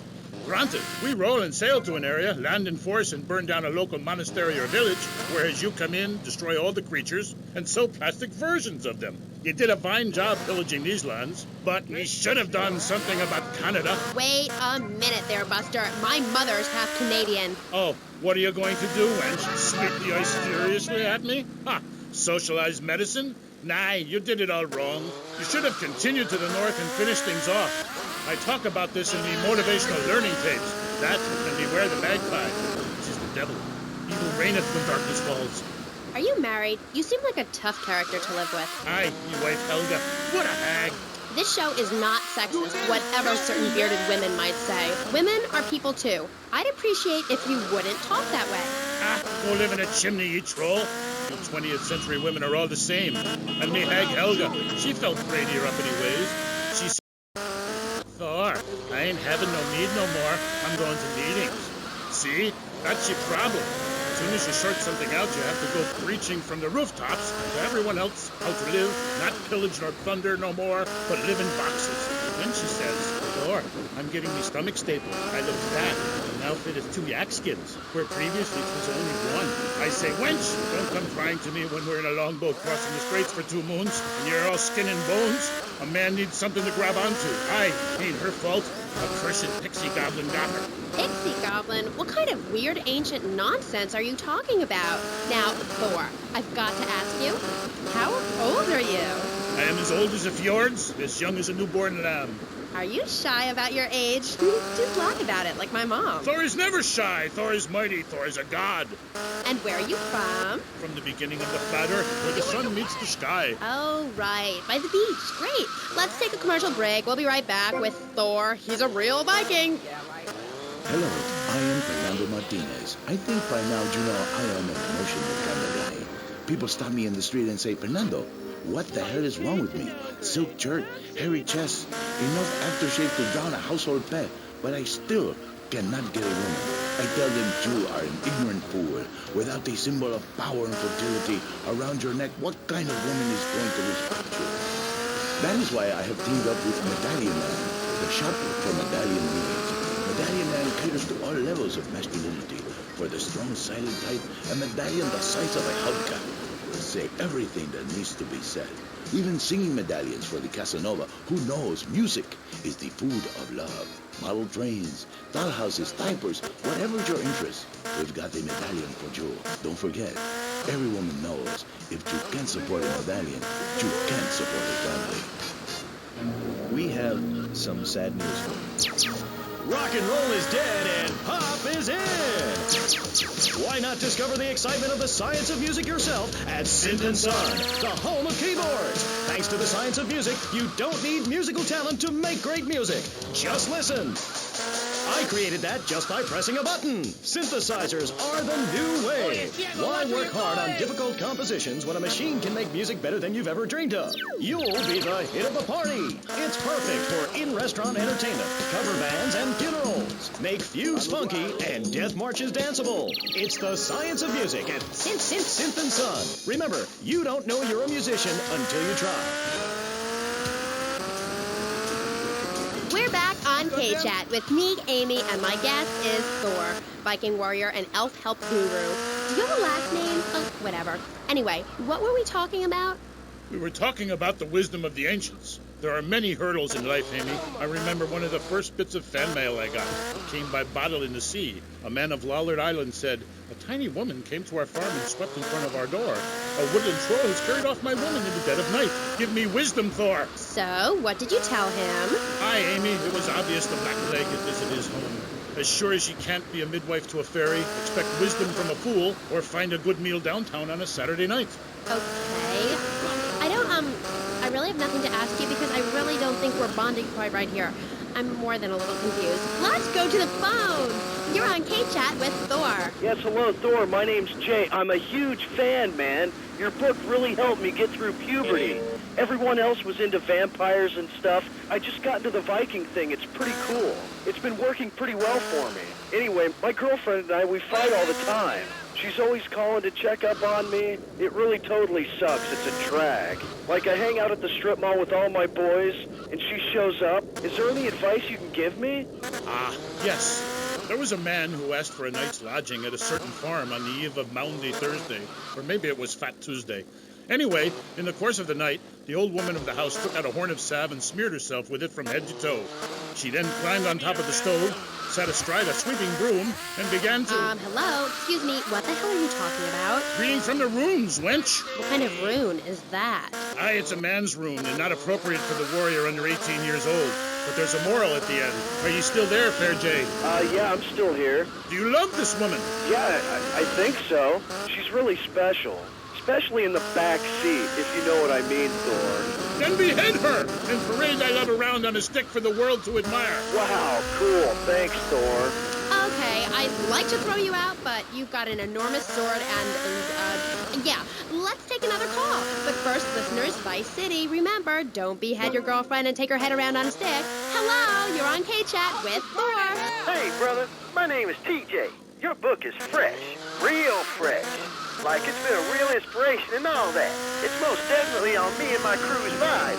And that Loki brother, he's as slick as Salivex. You know what I mean, Trooper? In fact, me and my boys have started a Thor fan club. You know what I'm rapping? We're on your vibe, man. Aye, Thor fan club. This pleases Thor very much. I shall speak of myself in the third person from now on. Yeah, I wasn't really into school all that much. But I hear you, Thor. So anyway, we have this fan club, right? And instead of naming it something like the Vice Lords of Valhalla, we gave it like a modern name. Keeping things firmly in the 80s, you know? The Blood. Ain't that off the wall, man? We follow your teachings to the letter, sir. Especially how you go around smiting fools with that wild, mad hammer of yours and getting people to know exactly what time it is. You hear? Have you a magic hammer? Nah, T. We don't have any old types around here to strap us with superfly hardware like yours, but we do have Mac 10s, Tech 9s, Tray 8s, Street Sweepers, and all that. Are you still on my vibe, brother? Hey, I like the sound of this. Methinks I want to join your group. Do you pillage proper? Hell yeah. We do it like a Viking. You ought to come party with us. We'll even make you an honorary blood. Word.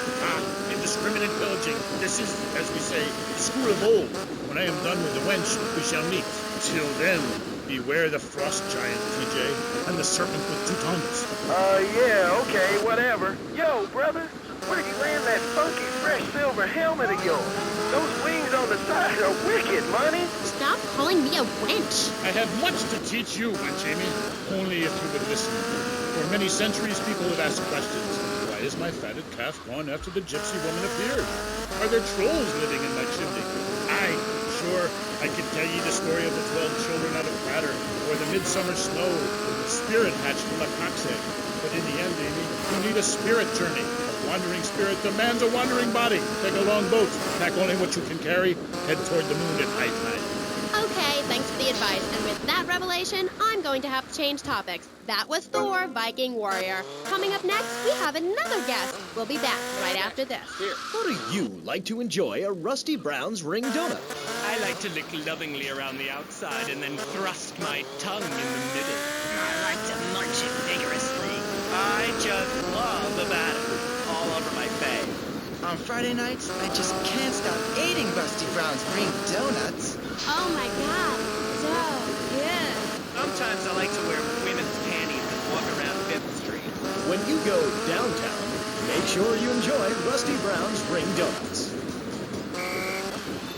Hi, I'm Jeremy Robar, entrepreneur, VIP, and founder of the revolutionary program, Think Your Way to Success. It's a 3-step program that's been changing lives and my income for the last 2 years. 5 years ago, I was a nobody, just like you. After my Think Your Way to Success program, I spend the entire weekend in my jacuzzi or engaging in the exciting sport of domino topping. Hey, if you can think it, you can do it. One of my award-winning courses is sure to be perfect for you. The first course I call Think, Hold That Thought, Complete, because that's what you do. Step 2 is known as Learn, Start, Doing, where I explain the mysteries of starting. Or take the new accelerated course that will have you laughing and hugging strangers. Motivate, demonstrate, then motivate again. Just listen to these endorsements, and remember, these people volunteered. They aren't being paid much. Taxi! I've been on the Think, Hold That Thought Complete program, and I have to say, I'm finally going to start my career in being a well-paid rich person. Yeah, I've been thinking my way to success for a while now. It's some good stuff. Call now and sign up for my Think Your Way to Success program. And if you want to think really fast, try my Crank It Out program. Call 1-866-434-SELF. Hey, don't just do it. Think about it. Sweaty leather tracksuit? Absurdly fat Dayglow laces? Something missing? Complete the look with a replica car sign insignia on a chunky gold plate chain at Vice City's one-stop shop for people who know how to put the hip into hip-hop. Wow, you look fresh. Complete the look. God, can we play more commercials on this station? This station is about me. What? Oh, hi, I'm Amy. So, right, we're back. I'm here with oh my God, this is so exciting. But now I'm here with Jazz Torrent, a rock god, all the way from Scotland, England. So, Jazz, I'm sorry, as you can tell, I'm a really huge fan of Love Fest. Hey, didn't say sorry, babe. You are a woman of substance, and I like that. Thanks. Yeah, thanks. That's cool. And, oh, Jazz, who is that thing with you? Andy, I think she's doing her out a little bit, auntie, man. Look, she's got to take me 24/7, you know what I'm saying? Poor lassie, she's had a turn at jazz more than one girl can take. Eh? Say hello, man. Hi, Paul. Bingo. Where are we? The rock lifestyle hasn't been too good to her. Man, just go away and sit in a lavvy until I finished, hen. Check the fridge. Is she okay? I mean, apart from being an ugly, cheap cow, she looks half dead. Hey. Seriously, man, didn't cramp my style. I'm an artist, you know. Okay, Jazzy. So, Jazz, I was listening to your album on my boombox all weekend. How is it? I mean, you're really totally famous. No, wait, I mean, so anyway, how are you? Cool, man, I'm cool. Things are good. You can't OD on love, and I have tried. The tour is really something special. You Americans, you really know how to rock and roll, man. Not like back home. I'm so confused. Is that because the new album didn't do so well in the UK? It's that fascist Thatcher. I sing about working class people trying to make it through a tough life. I sing about the things they want. Trashing hotel rooms, wearing glitter in your eyes, and waking up in a ditch next to a totaled sports car. When you make minimum wage, love conquers all. You know what I mean, Sheila? The name's Amy. Aye, right, whatever. Like I was saying, man, right? I'm an artist. I ain't in this for the money. If I were, would I be wearing these clothes? It's because the critics don't know. You know? They stand there and they do not know. Have they ever really listened to the lyrics to bury me deep inside? If the music isn't what they want to hear, if the songs ain't the right songs, if things aren't in their space or whatever, right, man, that's my choice. Because, man, I am Love Fist. And the thing is, right, they're not. And if they don't get it, and if they're not riding my wave that day, man, well, I ain't gonna go cry puppies just because their dog is teething, As far as these idiots are concerned, I am a man. But I tell you, sweetheart, I've been over to the other side, baby. And man, oh man, it's beautiful. But these idiots, man, they've not been there. Okay, right. This last album wasn't your best-selling, was it? I don't even think it charted in the UK. What is a chart, man? A piece of paper. Bring that to the concert and I'll set it on fire. I ain't no Ronald Reagan or rock, babe. Album charts are a metaphor for human isolation and the breakdown of interaction. And I say it's time to rock. Right, man? Right, Jimmy. That's right, because I say it is. Because, sweetheart... I left the stove on. Oh, man, I am Love Fist, the biggest band in the world. Yeah, but you and Dick and Percy and Willie, you're all Love Fist, the 4 Scottish horsemen of the apocalypse. Fist till morning. Take it on the chin. Zinc deficiency. 4 boys against your face. Great tracks. What memories. And here you say you dedicate the album to the children of the night. Who are they? No, sweetheart, man, babe. Let's get one thing straight here. Hello? Are we recording here? This is for the record, right? Testing. Now listen. Love Fist is Jazz Torrent. I sing the songs, sweetheart. It's my face on the merchandise. If you see us in concert, see 4 men rocking and dancing with tears in their eyes, you will see I am Love Fist. He who pays the piper plays the tune.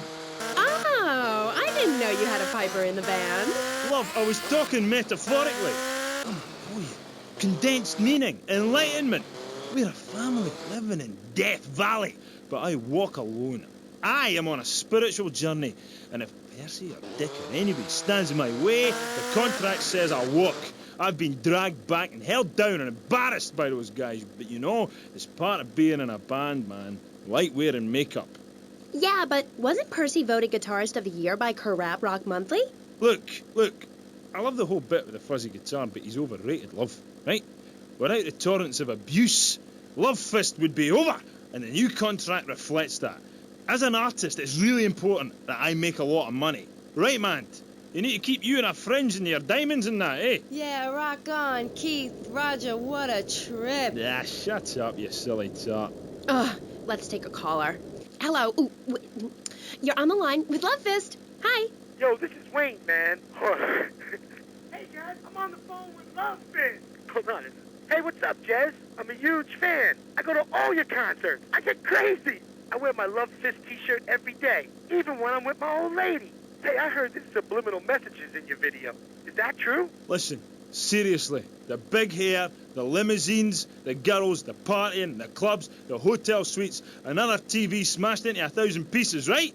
After my unfortunate incident in Cleveland, I told the press, I don't like Mondays. This livens up the day. If you're asking me if we was using backmasking, the music is reversible, but time is not. Do you want me to say, congratulations, you have just discovered the secret message. Dreams are made to be broken. Like so many broken dreams, I want to pick up the pieces together. God, I am so creative, love. Oh, wow. I think I've just wrote a song. Maybe I'll write a song about you, eh? But anyway, like I say, that stuff, it doesn't matter. Not for me. I'm a spiritual person on a journey, right? And nothing will stand in my way, you know? Boy, do I. On the track Satan's Pillows, you sang about how a broken heart can... About how a broken heart can't ever be mended, just broken again. I know. Really powerful stuff. Emotional. I think that song says everything that needs to be said about love, man. When you belong to the night, it's best to take advantage of it. And what takes you up will take you down, man. If everyone remembered that, the world would be okay. Thanks, love. You are a real smart cookie. Thanks, Jazz. Now, do you think it's important that, well, I mean, you're a great-looking guy, even though your girlfriend is a cheap tramp. But do you think it's important that rock and roll bands look good? Or is it about the music?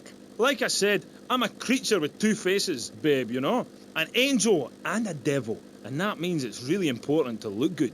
Music cannot stand on its own. You need to look good singing it. I'm tired of people saying all we care about is partying and that we can't play. If we couldn't play, people wouldn't come to our concerts. We're not going away, and if we do, it won't be on purpose. Where are we, dear Creek? We're on the radio, love. Stop dragging me down. I told you, if you ride a whirlwind, don't be surprised when the dawn breaks. Anyway, where were we? Ugh, she's really getting on my nerves. Why are you waving your hands at me? Oh, I'm supposed to go to commercial. I'll be right back. Howdy. Welcome to Farewell Ranch. They say the golden years are the best years of your life, but for many seniors, they just stink up the house and make the grandkids feel uncomfortable with unwanted affection. Now, your old people can be earning you money and enjoying the final years of Farewell Ranch. It's a working farm, cattle ranch, and crematorium where the cowboys are all over 75. They'll enjoy rodeos, working in the fields, and tending all the final resting places of their new friends on Sunshine Hill. Farewell Ranch works your loved ones from sun up to sundown, and when your loved one passes away, we'll send you a presentation package VHS with the spurs and boots they were wearing as they went on to a better world. Our residents sure love it here. Right, Norm? Is this WW2? Farewell Ranch, the only way to ride into the sunset. Giggle Creek.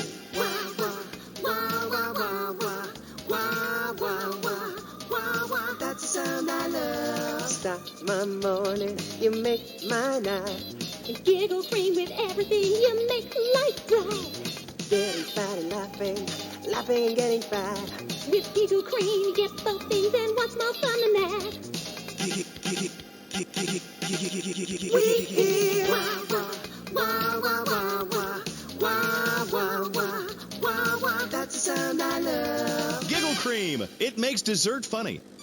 Asian pajamas? Chinese bandana? Something missing? with a throwing star, kendo sticks, or nunchucks at Vice City's one-stop shop for the silent fashion assassin. Wow, you look like a psycho. Complete the look. Hi, I'm Amy, and you're on K-Chat. Jez, you were telling me about the music? Aye, yeah. You know, we wear these costumes to appeal to the working man, because after you spend the day working in a steel mill, you want to wear tight leather clothes and play air guitar. That's what we're about. The recent album was a musical trip through hell, and I think it shows. Oh, yeah, it does. I mean, I saw Satan. He didn't like what he saw in me. He saw darkness, but also a gentle side. Ask Mand. I can find treasure in the dark, and it's that, what's the word? Thing? Yeah, that's the thing that typifies me as an artist. Heart and soul. Head and trousers. Everything. That's what you get at one of my shows. Jez Torrent and Love Fist will really show you, you know. We take the soul into darkness. Bring your lighters. You know, I invented that. I've about had it with wankers ripping off my vibe. I wore women's clothing first. Why? Because it tells you about light and darkness, like the moon. But seriously, love, you've got great eyes, really. Oh, thanks, Jez. I've always thought your music really lets people see into your soul. Right, into great big pools of pain like me. Dangerous bastard. You see, babe, I've had my heart broken and I am still a man. I'm working on a song right now called Fallen Stars on Shattered Dreams in the Rain. It's about being able to communicate through music rather than words. It's set in a wind tunnel. That's why there's a huge snake painted on my jacket. The snake symbolises kind of a subconscious power force. Because life is pain, babe. And without music, I'd be lost. This new album is our most mature work yet. I am brilliant on it. Because I sing from the heart. About heartbreak? Babe, don't go there, please. You do your show a favour, take it easy. My people spoke to your people about this, and seriously, I appreciate the offer. And look, I would shag you, but you have to understand, it's too soon. Because Shari left you, right? Babe, my people spoke about this to your people. I said, do not mention Shari. It's like sticking needles in my soul, voodoo. Who are you? Are you my personal devil? That you could do this to me? The pain is too much. I have hair in my face to hide my soul. Shari had to go because she wanted to be a Marine. We couldn't be together. Seriously, don't go there. This is so sad. Do you have a tissue out there? Oh, Jez, I'm so sorry. Seriously, love, if you listen to the song Dragon Eyes, it says everything that needs to be said about her. You can't help me. It's raw, like a chicken's head, you know? The pain, it grips you and makes you think about everything. It's the longest night of all. December of the soul. Jez, this has been the best interview of my life. Thanks so much for coming on. For all you Love This fans out there, it's time for a contest. That's right. Ladies and gents, you're listening to me, Jez Torrent on K-Chat, being interviewed by... It's Amy? Oh, God. You forgot my name? Yeah, whatever. Citizens of Vice City. Now you've got the opportunity to win a part of me, my signature, ink. I only give away parts of myself to people who have bought all our records, so you've got to answer this. On which album did Beast Fist appear? Was it A, Dogs on Heat, B, Fat Chicks All Day All Night, or C, Devil's Own Band? For the chance to win tons of Love Fist prizes, just answer the question. All you need to do is write the answer on a postcard and send it into the station. Jez, before you go, will you please play us a song acoustic? Piss off! Acoustic songs are for sissies. Babe, seriously, do not cramp my style. Look, I've got to save up the love for the big show. Babe, I love you. I really do. Friends for life. Dance into the fire and all that. Always good to meet a fan. You look after man for us, will you? Oh, I lost my lighter again. Love Fist! That was the dreamy Jez Torrent of Love Fist, who are appearing this week in Vice City as part of their world tour. Bring your lighters and a spare pair of panties. I know I will. We'll be right back on K-Chat after these messages. Thanks. What